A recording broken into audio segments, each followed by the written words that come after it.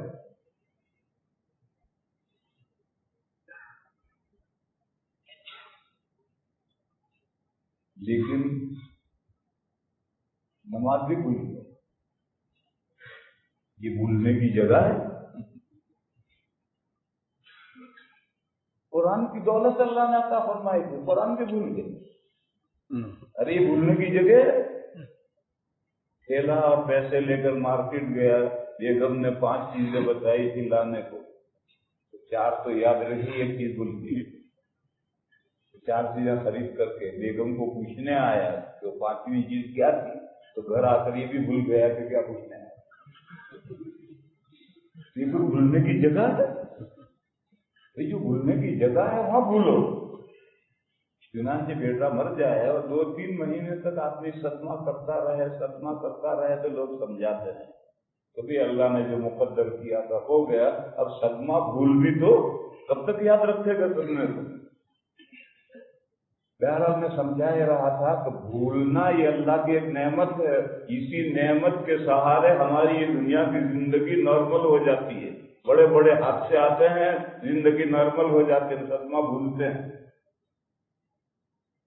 اسی لیے جب دوسری دنیا قائم ہوگی تو پھر بھول کی نعمت کی ضرورت نہیں رہے. تو بھول ختم، تو پچھلی زندگی کا کیا ہوا سارا ایک دم یاد آ جائے. فَإِذَا جَاءَتِ الطَّامَّةُ الْكُبْرَى یوم یتذکر الانسان ما سعی. جب قیامت برپا ہوگی، قائم ہوگی، تو پچھلی زندگی میں جو کچھ کیا تھا وہ سارا انسان کو یاد آ جائے. آج تو ہم نیکیاں کرتے ہیں وہ بھی بھول جاتے ہیں، برائی کرتے ہیں وہ بھی بھول جاتے ہیں. قیامت قائم ہوئی، بھول ہٹی کہ ساری پچھلا سارا یاد آ گیا. اور مثال لو، غصہ صفت حمیدہ ہے، اچھی صفت ہے. دلیل اللہ کو غصہ آتا ہے. اللہ میں بری صفت ہو سکتی ہے؟ اللہ کے رسول صلی اللہ علیہ وسلم کو غصہ آتا تھا بعض معاملات میں کہ جیسے گال میں انار نچوڑ دیا گیا.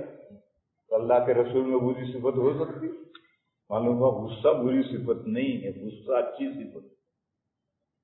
اگر غصہ آدمی کو نہ آئے تو آدمی بھڑوا بن کر کے رہ جائے. اس کی بیوی کے گال پر اجنبی ہاتھ پھیر رہا ہے، وہ ہنس رہا ہے، بڑوا بن کر کے رہ جائے اگر غصہ نہ آئے تو.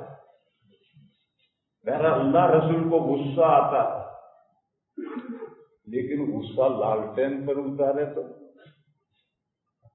یا پاڈی بھینس کا بچہ پڈی پر اتارے تو. ایک مولانا صاحب تھے پرانے زمانے میں، لالٹین کا زمانہ تھا، پڑھ رہے تھے، لالٹین بھبکی تو مولانا صاحب نے لالٹین کو گھور کر دیکھا، پھر پڑھنے لگے، تھوڑی دیر کے بعد لالٹین پھر بھگتی، تو لالٹین سے کہا مانے گی نہیں، اب کے کر تو حرکت میں دیکھتا ہوں، پھر پڑھنے لگے، تھوڑی دیر کے بعد لالٹین پھر بھگتی، تو آپ اٹھے، ڈنڈا لے کر کے تیر پڑے اور لالٹین کا چورا، کس کا نقصان ہوا؟ یہ لالٹین پر غصہ نکالنے کی کوئی جگہ ہے؟ یہ ایک صاحب کی شادی ہوئی تو عورتیں دلہن کو پٹی پڑھاتی ہیں، طرح طرح کی باتیں سکھاتی ہیں، اور دلہا کے جو دوست ہوتے ہیں وہ دلہا کو پٹی پڑھاتے ہیں۔ تو ایک دلہا کو اس کے دوستوں نے پٹی پڑھائی کہ دیکھو بیوی کو قابو میں کرنا ہے، اور قابو میں کرنے کے لیے خامخواہ ادھر ادھر غصہ کرو تو بیوی ڈر جائے گی، تو بڑا غصے میں۔ تو میاں صاحب پہلی رات کو پہنچے تو پہلے سے لے کر ڈنڈا لے کر کے بھینس کے بچے پر پٹی پر پھینک پڑے، جان سے مارے تاکہ بیوی رام ہو جائے۔ تو ابھی بیچاری پٹی کو کیا گزار دیں، یہ تم نے مار دیا۔ تو اب یہ غصہ اتارنے کا محل تھا۔ یہ میں نے ایک دو مثالیں دی، اسی طرح سے سمجھ لو بخیلی اچھی صفت ہے۔ اگر انسان میں بخیلی نہ ہوتی تو انسان کے پاس کوئی بیلنس نہ ہوتا۔ اللہ کی دوسری مخلوقات کا کیا بیلنس ہے؟ چرندوں، پرندوں، درندوں، کسی کے پاس کوئی بیلنس نہیں، صبح اٹھتے ہیں شام تک میں روزی کھا کر کے آ جاتے ہیں، بیلنس کسی کے پاس کچھ نہیں۔ اگر انسان میں بخیلی نہ ہوتی تو کوئی بیلنس نہ ہوتا۔ یہ تو بخیلی ہے، صفت اللہ کی، جس کی وجہ ہم پس انداز کرتے ہیں، بچا کر رکھتے ہیں۔ لیکن اب بخیل اتنا ہے کہ بیوی کو خرچہ بھی نہیں دیتا، بچوں کو خرچہ بھی نہیں دیتا، غریبوں کا حق زکات بھی نہیں دیتا۔ ارے یہ کوئی بخیلی کی جگہ ہے؟ تو بخیلی غلط جگہ پر استعمال کرنے سے بخیلی بری بنتی ہے، ورنہ بخیلی تو اللہ کی بہت بہترین صفت ہے، اسی کی وجہ سے انسان کے ہاتھ میں سرمایہ ہے۔ بزدلی بہترین صفت، بز کے معنی ہے بکری اور دل کے معنی دل، بزدلی یعنی بکری جیسا کمزور دل۔ اور بزدلی کس کو اردو میں کہتے ہیں آپ حضرات سے سمجھتے ہیں؟ یہ اللہ کی بہترین صفت ہے جو اللہ نے ہمارے اندر پیدا کی ہے۔ اگر ہمارے اندر بزدلی نہیں ہوتی تو ہم تیاری کیے بغیر خطروں میں چھلانگ لگا دیتے اور مرتے۔ اب یہی بزدلی ہے کہ جب خطروں میں چھلانگ لگانی ہوتی ہے تو پہلے بچاؤ کے سارے انتظام کر کے پھر چھلانگ لگاتا ہے۔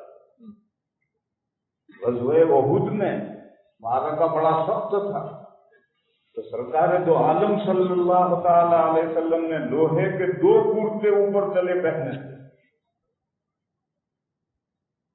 اس توکل کے منافی تھوڑی 2 کرتے پہن کر حضور میدان میں اترے۔ تو یہ بزدلی جو ہے یہ ہمیں احتیاطی تدبیریں کرنے پر آمادہ کرتی ہے۔ اگر ہمارے اندر بزدلی نہ ہو تو ہم احتیاطی تدابیر کیے بغیر خطروں میں چھلانگ لگائیں گے اور مریں گے۔ اور مثال دو، رحم دلی اللہ کی اچھی صفت ہے، لیکن سانپ پر ہاتھ پھیر رہا ہے، ارے کمبخت کیا کر رہا ہے، کاٹ کھائے گا؟ یہ رحم دلی کی جگہ ہے؟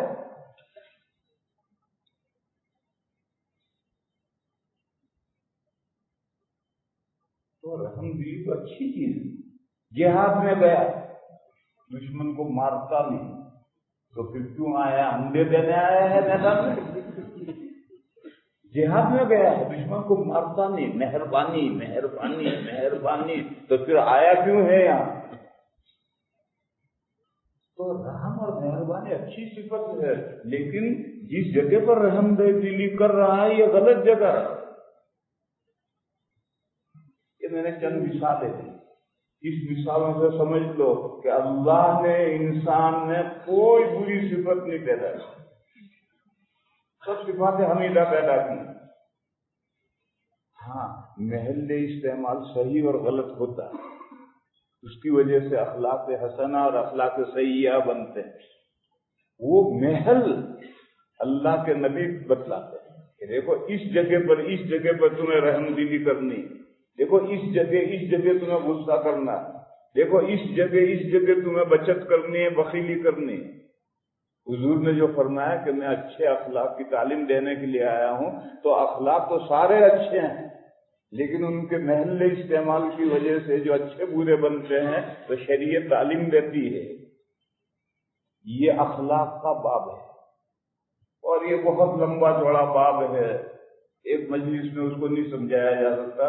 بل اجمال میں نے سمجھایا کہ اسلامی جو عقائد ہیں اہل سنہ والجماعہ، وہ بیج، اس بیج میں سے جو درخت نکلا جس کی 4 شاخیں نکلی، ان میں سے ایک شاخ یہ اخلاق،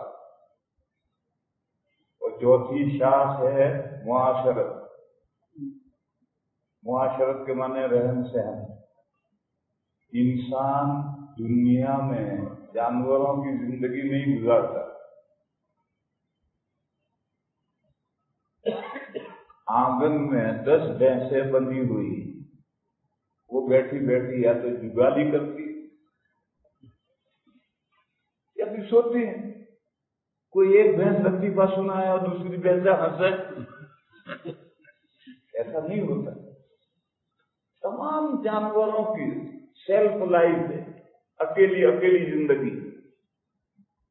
خاص موقع پر جب نسل آگے بڑھنے کا وقت آتا ہے تو نر مادہ ملتے ہیں تھوڑی دیر کے، ہر جانور کی الگ شخصی زندگی۔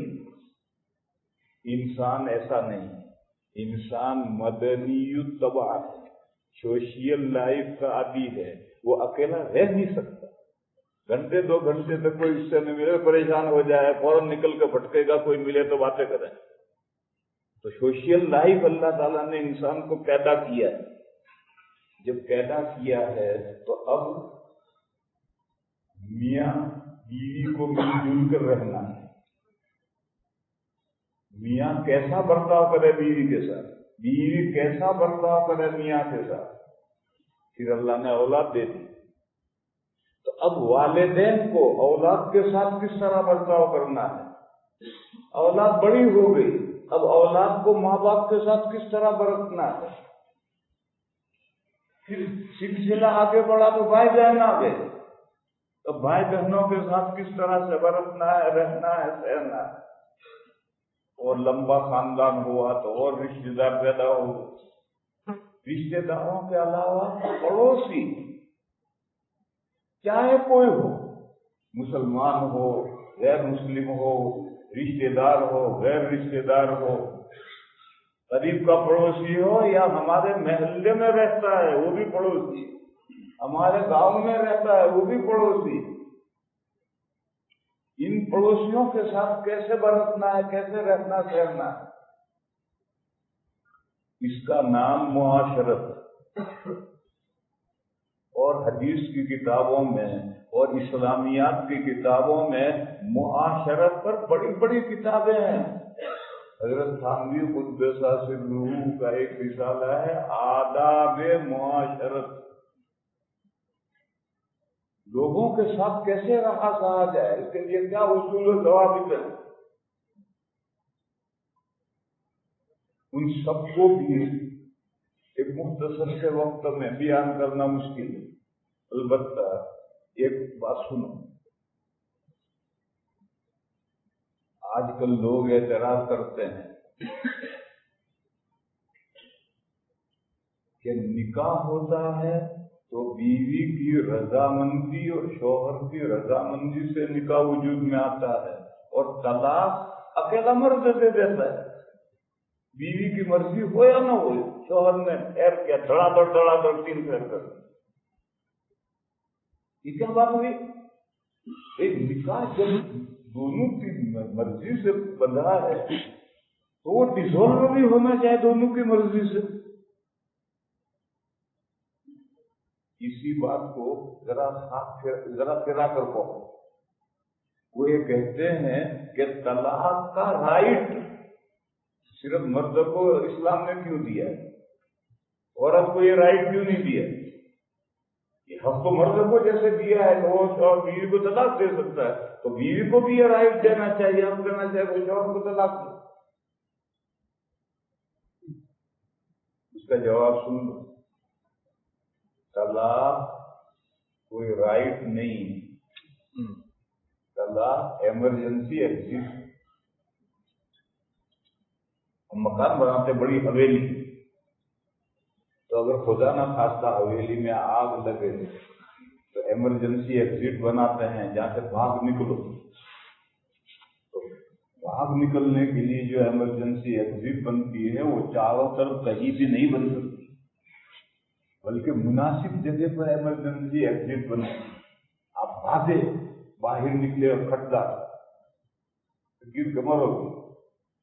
نہیں, ایسی جگہ ایمرجنسی ایگزٹ بنائیں گے کہ فلاں جگہ ہو اور دور سے کوئی دیوار نہ ہو تاکہ ٹکرائے نہ. تو گھر میں ایمرجنسی ایگزٹ مناسب جگہ بنائی جاتی ہے. گھر میں آگ لگی, میاں بیوی میں نباہ نہیں ہو سکا, ہو رہا, بھاگنا ہے. تو طلاق ایمرجنسی ایگزٹ ہے, اور یہ ایمرجنسی ایگزٹ وہاں رکھی ہے جو مناسب جگہ ہے, وہ شوہر ہے, بیوی مناسب جگہ نہیں ہے. اگر بیوی کو بھی بیوی کی طرف بھی ایمرجنسی ایگزٹ رکھ لو تو ہر صبح کو 25 طلاقیں محلے میں ہو کر رہ جائیں. رات کو بیوی کا پارا گرم ہو گیا, اس نے شوہر کو کہا بڑوا میں نے تجھے طلاق دی, جب آ گیا تب آؤ. اور نمونہ دیکھنا ہو تو یورپ اور امریکہ میں چلے جاؤ, اور تمہارے افریقہ میں بھی اس کی مثالیں ہوں گی. غیروں میں جہاں میاں کو بیوی کو دونوں کو طلاق دینے کا حق ہے, جب چاہے نکاح ختم کر دے, مرد ختم کر دے, عورت ختم کر دے. بلکہ مرد کو ختم کرنے کے لیے عورت کا پابند ہے, عورت پابند نہیں. تو نتیجہ کیا ہے وہ ہمارے سامنے ہے. اس لیے میرے بھائیوں اس نقطے کو اچھی طرح سمجھ لینا چاہیے کہ طلاق رائٹ نہیں, یہ تو گھر میں آگ لگے تو نکل بھاگنے کا ایک راستہ ہے, ایمرجنسی ایگزٹ ہے. اور ایمرجنسی ایگزٹ بناتے ہوئے خیال رکھا جاتا ہے کہ کس کو اختیار دینا چاہیے, کس کو نہیں دینا چاہیے. شریعت نے مرد کو یہ اختیار دیا. کیوں؟ مرد کو 1000 باتیں طلاق دینے سے پہلے سوچنی پڑتی. بیوی نہیں میں طلاق دے دوں گا تو پھر مجھے کوئی اور دوسرا لڑکی نہیں دے گا. بیوی کو طلاق دے دوں گا تو بچے ہیں کون پالے گا, کیسے میں پالوں گا. مہر باقی ہے اتنا, وہ مہر فوراً طلاق کے بعد دینا پڑے گا. اور پتہ نہیں کیا کیا باتیں سوچنی پڑتی ہیں مرد کو طلاق دینے سے پہلے. آج کل تو جہالت کا زمانہ آ گیا ہے, اس لیے دھڑا دھڑ 3 پھیر کر ڈرتا ہے شوہر, اور پھر خون کے آنسو روتا ہے, گھٹنوں میں سر دے کر روتا ہے کہ آج میں نے کیا کر دیا. ارے پہلے سے تجھے سوچنا چاہیے تھا نا. یہ تو جہالت کے نتیجے. لیکن اگر پڑھا لکھا سمجھدار شوہر ہے تو اس کو طلاق دینے سے پہلے بہت سی باتیں سوچنی ہیں. سوچنے سے پہلے خاندان کے سمجھداروں سے مشورہ کرنا ہے, اللہ سے استخارہ کرنا ہے. ان سب مراحل سے گزر کر ایک طلاق دینی, وہ بھی رجی. تو اب مسلمان جو غلط طریقے پر طلاق دے رہے ہیں اس کے ذریعے سے آپ ذہن میں کوئی اشکال نہ کریں. یہ تو غلط طریقے ہم مسلمانوں میں جہالت کی وجہ سے چل پڑے ہیں, اور پھر ایسے روتے ہیں کہ آنسو نہیں ملتے. عورت کو یہ سب کچھ نہیں سننا, سوچنا. عورت کو تو طلاق ہوگی تو مہر ملے گا, بچہ جانے شوہر، بچوں کو مجھے کیا لینا ہے، میں تو کہیں اور جاؤں گی۔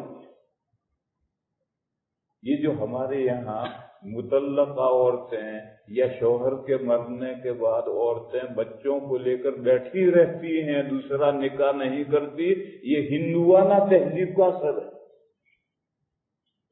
اسلام میں بچوں کی پرورش باپ کے ذمے ہے، باپ مر جائے تو بچوں کا جو ولی ہے، دادا چچا، وہ پرورش کرے، ماں کے ذمے نہیں ہے۔ ماں تو 4 مہینے 10 دن عزت گزارے گی، اس کے بعد کہیں بھی نکاح کر لے گی۔ جو بچے ہیں باپ سنبھالے یا دادا سنبھالے یا چچا سنبھالے یا بھائی سنبھالے، پرورش ان کے ذمے ہے، ماں کے ذمے نہیں ہے۔ مگر ہمارے معاشرے میں جہالت ہے، طلاق ہو جائے گی تب تو دوسرا نکاح کرے گی، تو شوہر مر گیا تو چاہے 2 بچے ہو، کوئی 2 بچے لے کر زندگی بھر بیٹھی رہے گی۔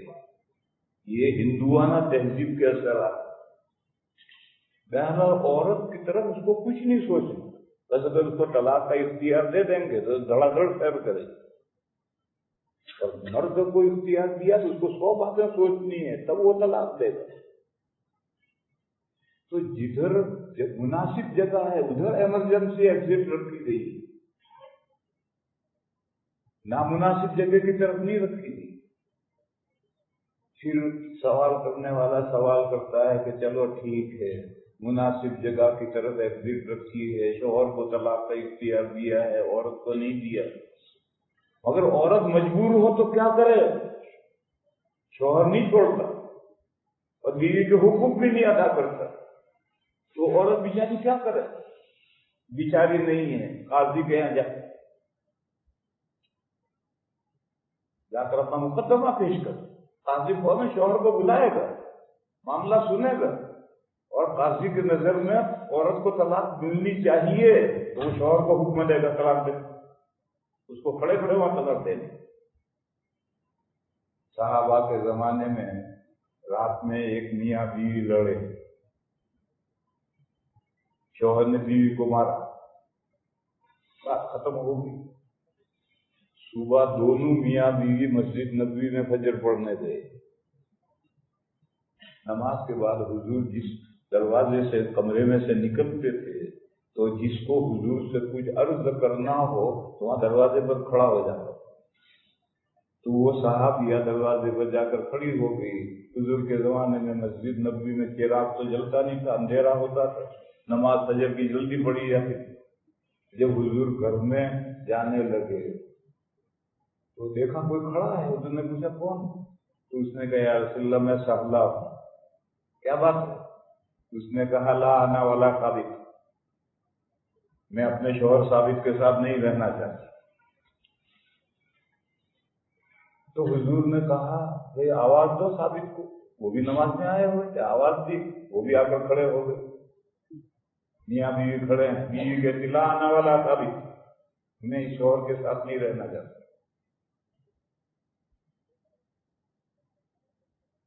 تو ابھی حضور نے کچھ کہا نہیں، شاید حضور کچھ کہتے اور دل بیوی کا صاف ہو جاتا، مگر اس سے پہلے شوہر بول پڑا یا رسول اللہ میں نے اس کو مہر میں کھجور کا ایک باغ دیا۔ تو وہ بولی آپ نے مجھے جو باغ دیا ہے اس میں سے کوئی درخت میں نے کم نہیں کیا، بلکہ اور درخت لگائے ہیں، کھجوروں کے اور درخت لگائے ہیں میں نے اس میں، اور وہ باغ میں آپ کو واپس کر دوں۔ حضور نے فرمایا 2 طلاق، وہیں کھڑے کھڑے انہوں نے طلاق۔ تو ایسا سمجھنا کہ عورت کے پاس کوئی راستہ نہیں ہے، ایسا نہیں ہے، عورت کے پاس راستہ ہے، وہ خود طلاق نہیں دے گی، وہ اپنے نمائندے قاضی کے پاس جائے گی، اور قاضی مناسب سمجھے گا، وہ مرد ہے، وہ مناسب سمجھے گا تو وہیں کھڑے کھڑے جواب سے طلاق دلوائے۔ لیکن خود عورت کو اختیار نہیں دیا، اس لیے کوئی جذباتی ہے، اور جذبات میں نامناسب فیصلے کر کے گھر تباہ کر دیں۔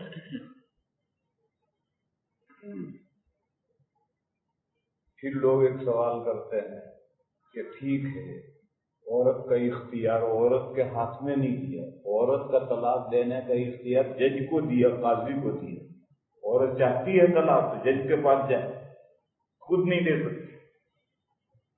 ٹھیک ہے، مگر جب نکاح دونوں کی رضامندی سے ہوتا ہے تو طلاق دونوں کی رضامندی سے کیوں نہیں ہوتی؟ پھر یہ سوال باقی رہ جاتا ہے۔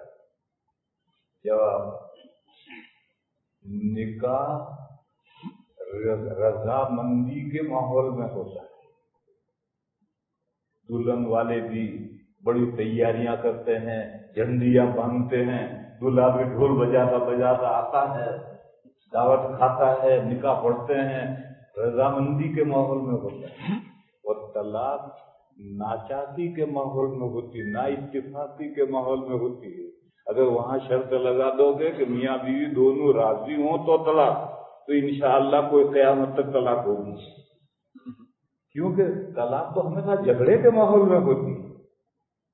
جب نا اتفاقی ناچاکی کے ماحول میں طلاق ہوتی ہے تو تم دونوں کو ایک بات کو متفق کیسے کر لو؟